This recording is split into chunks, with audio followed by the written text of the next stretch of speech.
under a bank. You must get bloody sick of hearing that. Anyway, so we're just at the top of Longbrook Street, a little way up from the Black Horse pub.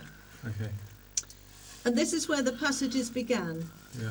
And the reason they didn't take them any further outside the city was because in the Middle Ages, people didn't live outside the city walls. No. You might get a farm out there or something like that, but most people lived inside the city. So there wasn't this problem of digging up the pipes to fix them, it was easy. And the pipes probably came across the fields between Wells Street and Sidwell Street, which was all fields then. And we actually found a little bit of the pipe trench when they built King William Street car park about 25 years ago. So we know exactly the route the pipes took, and then they came into the passage here at the top of Longbrook Street. Now, when I was talking at the beginning, I mentioned that most people had to rely on water from the rivers and from the streams, and dirty water too, because there was no sanitation, there were no toilets or any way of getting rid of waste. So you can imagine there was a lot of illness and disease, people didn't live very long. Now, as the centuries rolled by, conditions got worse and worse. And so by 1832 there was a terrible cholera epidemic which had travelled across from India, across Russia and China, then across Europe, killing millions on the way. Cholera is caused by dirty water, and in fact some of the poor countries now that are being flooded are getting cholera problems because sewage gets into the water. Anyway, in Exeter 440 people died of cholera. But of course that was a time of great social reform. It was a time when people were actually trying to set up systems to make things better for people. And what they did in Exeter was they set up the first water treatment works at Upton Pine. That's just outside Exeter. If you carry on towards Tiverton after the turning to Crediton, it's just over the river from there. And what they did there was they treated the river water, they filtered it, pumped it up to the first reservoir at Danes Castle. And then, of course, they had to do lots of other things, because they had to put in water pipes to people's houses and sewers to take away the waste, so they were installing toilets and things like that.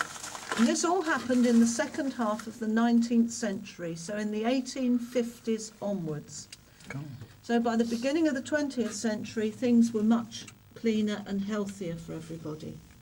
What I'm going to do now is turn you around and walk you back another way. Okay?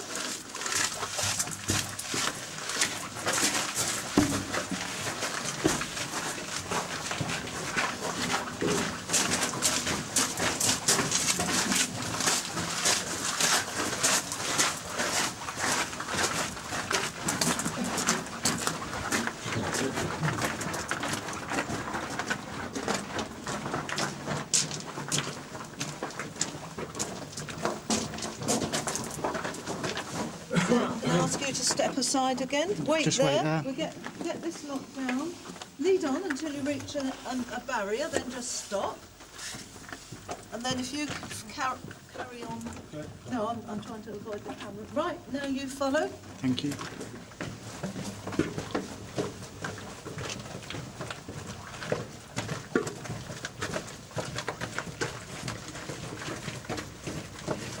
You can see there's a few bones just past the barrier. That's a guide we lost last year. He was very old. Very droll.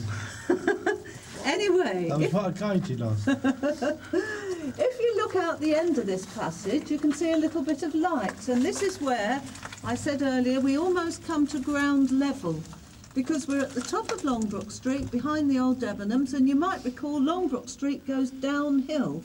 So it almost meets the passages. And that's where we get our air from. If you want later on to pop round and have a look, in the middle of the pavement there's a big square manhole cover with lots of round holes in it. And that's behind that old Debenhams building that's going to be John Lewis, I believe. Anyway, the reason you can hear the traffic is because we're so near the surface. We're standing in a later passage. This was built in the second wave of building when the city passage was built, but this is still part of the cathedral passages. But you can see it wasn't built by the cathedral stonemasons. It's a kind of ugly arched shape. It's not a beautiful barrel roof. Now, yeah. Do you want to? No, nobody wants to. That's all right. We'll go back to Eastgate Chamber, and then I'll tell you a little bit about the Second World War. Somebody popped up and said they want to crawl. Yeah, I'll try. Okay, you come through. If you go there, you wait there. Let him get. Who's crawling? Out the other side. Ben. Meet you. Well done, Ben. Rest of you come this way, okay? And if we can get there in time, you might be able to film you coming out. Here we are. You're going to be a star of the film. Now, mind that it's a bit wet there, so if you put your hand up to the right here now. Look up a we'll go minute, to the Ben. stand Look up. up a minute. Look up. Smile. Well done, Ben. That was a very Excellent, narrow passage Ben. to get through. Cheers. You're very good. Stand up there. Just hang about just there. That's all right to stay there if you like. Yeah, they were called the Baedeker raids because Hitler had identified the cities he was going to bomb from a travel guide called Baedeker in Germany. And what had happened was the British had gone to Germany and bombed a city called Lübeck.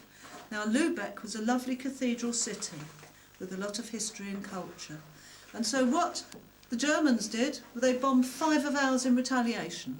And they bombed Exeter, Bath, Canterbury, Norwich and York in a series of raids at the beginning of 1942. And Coventry must have been about the worst. Coventry wasn't a Baedeker one, Oh, but right, that it was wasn't. completely demolished. Sorry, You're quite yeah.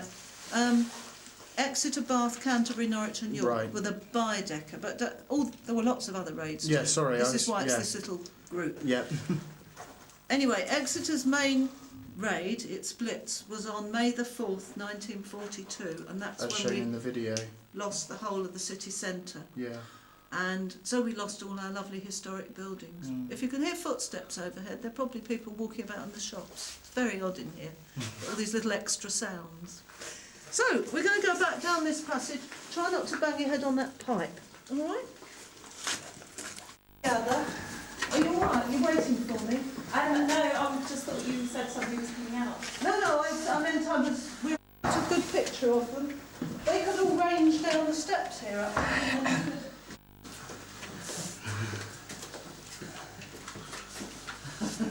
Where's that Benjamin? We lost him in the passages. What did you think of it, Rich? Very good. I've never done it before. Adam,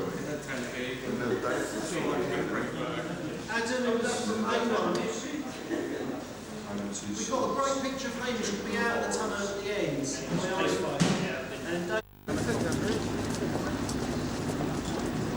I would just like to say that it's been a pleasurable day. I'm not gay, but it is a nice day. Anyway, the underground passages are very good. I've done them a few years ago. It was nice to do it again, and this time I did the rat tunnel, which was something I had my ideas on. So thank you very much, and have a nice day. Bye. Nice to have the day off.